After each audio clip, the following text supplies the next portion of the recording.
Top quality और consistent performance के लिए सिर्फ सिल्वर पंप नाम याद रखना।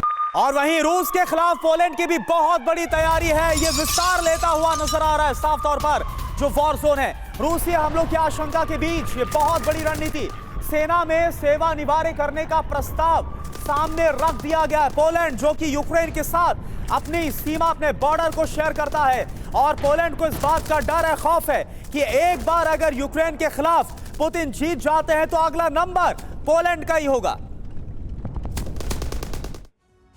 तो पोलैंड की जंगी तैयारी का मतलब क्या है, सुमित मैं आपके पास आऊंगा, समझूंगा, लेकिन इससे पहले बता दे पूरी खबर क्या है, कैसे महायुद्ध की चिंगारी उठ सकती है। खबर यह है पोलैंड ने युद्ध की तैयारी शुरू कर दी है। सेना में सेवानिवृत्ति करने का प्रस्ताव है।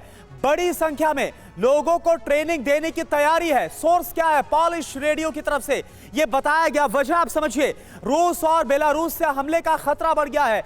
बड़ी बात यह है कि पोलैंड के पास अभी 3 लाख रिजर्व सैनिक हैं। पोलैंड को 70 लाख रिजर्व सैनिकों की जरूरत है। और सुमित, इसका मतलब यह है क्या कि पोलैंड ने इसको भांप लिया है कि भविष्य में क्या होने वाला है, रूस कभी भी पोलैंड पर अटैक कर सकता है?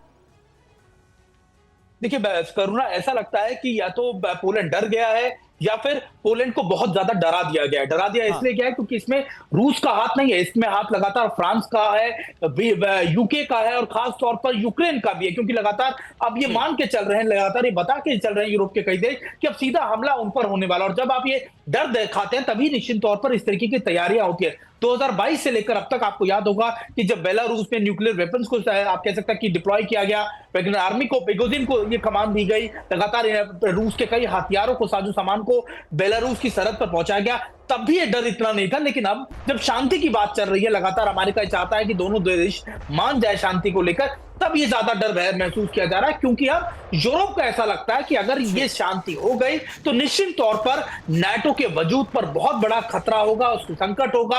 और अगर ऐसा संकट हुआ तो निश्चित तौर पर यूरोप के कई देश टूट जाएंगे। और यही वजह है कि लगातार इस तरीके की आप कह सकते हैं डर दिखाया जा रहा है। लेकिन रूस ये बहुत कायदे से मानता है कि अगर अब यूक्रेन के साथ किसी भी सरजमीन से किसी भी देश ने अपनी सेना उतारी तो निश्चित तौर पर अब उसे भी एक कदम आगे बढ़ना पड़ेगा। इसीलिए बेलारूस में भी तैयारियां पूर्ण जोर से की जा रही है। यानी बिल्कुल जो नाटो में यूरोप के देश है वो बिल्कुल नहीं चाहते कि जो रूस चाहता है, जो व्लादिमीर चाहते हैं, वो इच्छा पूरी हो, नाटो कमजोर हो जाए या फिर नाटो खत्म हो जाए।